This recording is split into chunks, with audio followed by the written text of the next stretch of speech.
All right, zoology students, this is hopefully the last lesson for the arthropod unit. It's going to be about the insects, so there's a lot of information. Hopefully I can get through it in the 15 minutes that YouTube will let me. So let's not waste any time talking about that, so let's go ahead and get started.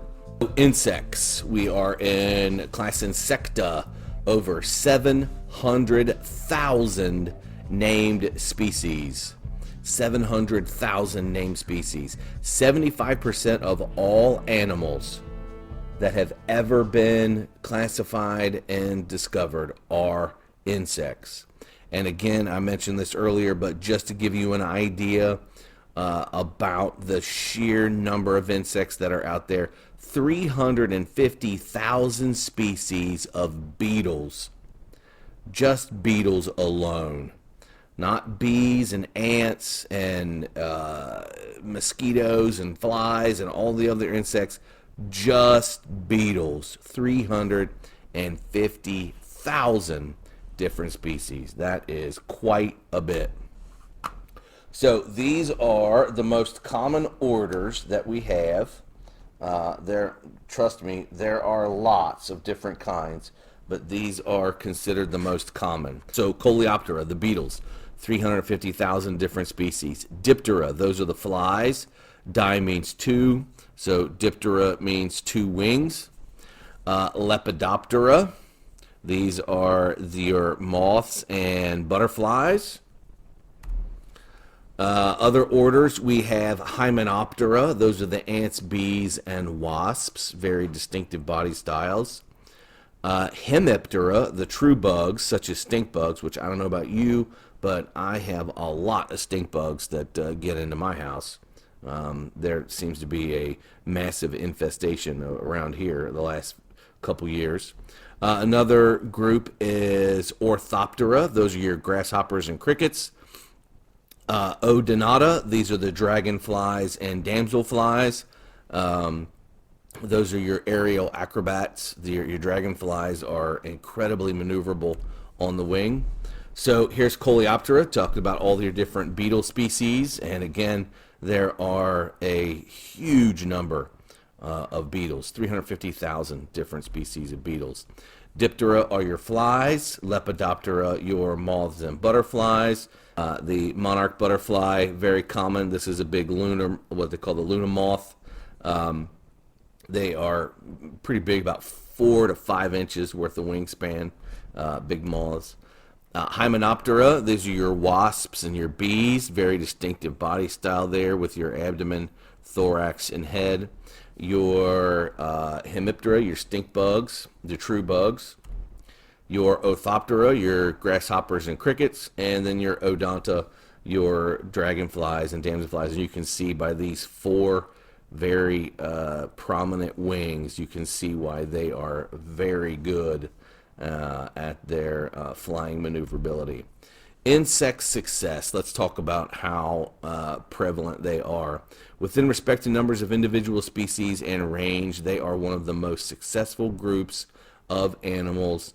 Hands down, worldwide, you just can't become more prevalent than the insects. 750,000 species have been discovered, and it is believed that thousands of those species there are thousands discovered every year, but it is believed that there are even more that have yet to been discovered. They're just out there, and science just has not had the opportunity to find them and classify them yet.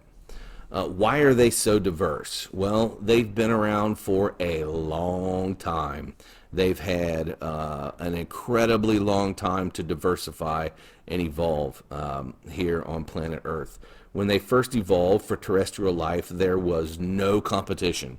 So they were one of the first groups of animals to come out of the water and spread out on the land. There was no competition, so they could just spread out and diversify and take advantage of any and all of the resources that were around on planet Earth. It is believed, based on the fossil record, that they have been around 40 million years before any of the reptiles, we're talking the dinosaurs, and 200 million years before birds and mammals. So they've been here and doing what they do for 200 million years before birds and mammals showed up on the planet, according to the fossil record. So that's why there are so many, and there's so many different kinds, is because they've had so much time to diversify and evolve here on planet Earth. Let's talk about their bodies and their homeostatic balances. We have osmoregulation and excretion. Insects rely on what is called the Malpighian tubule. That should sound familiar from previous units. They have 2 to over 100 Malpighian tubules, each containing muscles that keep them moving within the hemocoel, which again, hemocoel is that blood cavity within the body cavity. Remember, hemo is always in reference to blood, and coel is in reference to the coelom or body cavity. How do they breathe? Their respiration. They breathe through tubes called trachea. We talked in one of the earlier lessons about the tracheal breathing system. These allow insects' tissues to obtain oxygen directly from the air, so they don't have to diffuse oxygen from the air into the blood. It is a direct contact from the atmosphere.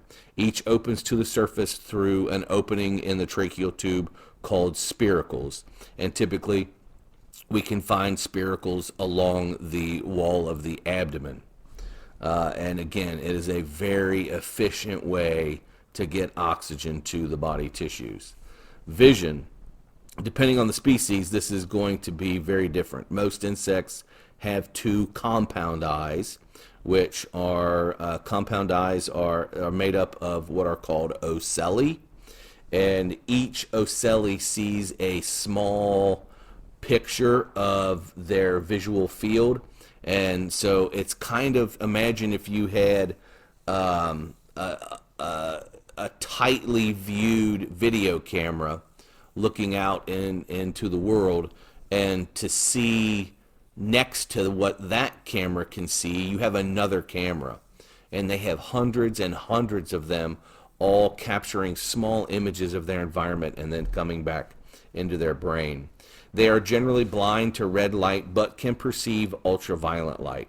And if you have ever looked at ultraviolet light shine, or a black light on a flower, for a lot of your pollinating insects, you can see that the way, one of the ways they find those flowers is those flowers under black light shine up very, very vividly, and that's how they are able to find those flowers. Digestion, they have 4 styles of mouth parts, as we talked about in one of the first, I believe it was video lesson 1, how we differentiate in the arthropods. Insects have one of 4 different kinds of mouth parts. They have the chewing mouth part, the sponging mouth part, a siphoning mouth part, and a piercing, or what's called the piercing and sucking mouth part. Their digestion is done in a tube divided into 3 parts called the foregut, the midgut, and the hindgut. So not very complicated when it comes to their digestion. Their reproduction, they are egg layers, or they are oviparous. A key to their success is their ability to produce a vast number of young. So here's a piece of information. I may get some of the numbers slightly off, but it gives you an idea. So a fruit fly, they reproduce quickly, and they reproduce in massive numbers. And if one female fruit fly were to have all of her offspring survive, and then all of her offspring were to reproduce and all of them survive, and basically all of her and her progeny and her progeny's progeny survive, on and on and on and on, and none of them ever die, they just keep reproducing every couple weeks. Within, I believe it's a year, there would be a sphere of fruit flies the size of planet Earth that would contain 1,000 fruit flies per square foot. They are very good at making more of their kind. And since they are a very important part of our food chain, it is good that they can make more of their kind. Fertilization occurs internally, so females are fertilized internally by the males. And this is seen in all species of insects. It can happen months or even years after mating. So the male will fertilize the female, and she will keep his sperm cells inside her body and then possibly not use them for up to a year after the actual mating has taken place. Hearing. Many different forms of hearing that they have. They can detect vibrations through the ground or substratum, through their legs. They can feel vibrations of something approaching. And others will hear through hair-shaped setae. So sound waves will vibrate the hairs on their body, and that tells them, will let them know what kind of sound and what's out there, or if danger is approaching, or if prey are approaching, depending on the species. Their chemo reception, how do they sense the aroma around them? Molecules pass through small pores in the cuticle on the antennae. Almost all insects have visible antennae. Some of them are very small, almost invisible, really, really short, and others are very large and prominent. So again, it will depend on the particular species. Their defensive mechanisms, there are hundreds of different ways that they defend themselves. Many insects are toxic based on their own secretions or because of what they have eaten. So a classic example is the monarch butterfly. The caterpillar of the monarch butterfly eats milkweed, and the sap from the milkweed, as it builds up in their body, makes them toxic to when birds eat them. Birds eat them, they get sick. It doesn't kill the bird, but the bird remembers, oh, I felt horrible after I ate that orange and black butterfly, so I'm not going to do that anymore. And even though it's bad for that individual, it usually dies by being eaten by a bird. But all of the other monarch butterflies are now safe because from that bird, because that bird does not want to have to go through that again. Other insects will mimic insects that have well-known defense mechanisms. There are lots of flies that are black and yellow so that they mimic bees and hornets and are left alone by other animals because they believe that they could possess a painful sting, even though they're just flies and totally harmless. Locomotion, how do they get around in their world? Most insects crawl on all 6 legs using an alternating tripod gait. So that means 2 on one side, 1 on the other. That's how they walk. So the front and the back leg will step while the middle leg stays put. And on the opposite side of the body, the middle leg is stepping while the front and the back leg stays put. Some have hind legs adapted for jumping. So depending on the species, I'm sure you are probably right now thinking about a grasshopper. And yes, they are very good jumpers. And they have wings. They can fly as well. A lot of insects possess the ability to fly, and their wings have evolved from extensions of their exoskeleton. So depending on the species, many insects do have the ability to fly. Some of your others don't.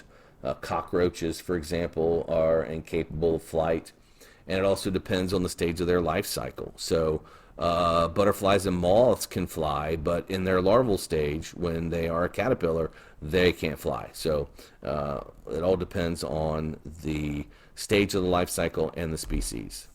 All right, I was a little worried about talking too much about the insects, so I went a little over. So this is going to be the end of lesson 5. We're going to call it lesson 5A, video lesson 5A. So the exit slip will be over lesson 5A and B.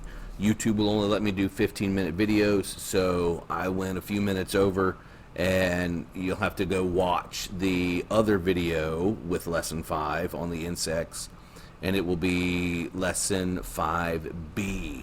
And then after you finish watching that, you can go then to Schoology and do the exit slip. So after you finish this video, when this one's done, go find lesson 5B and go watch it.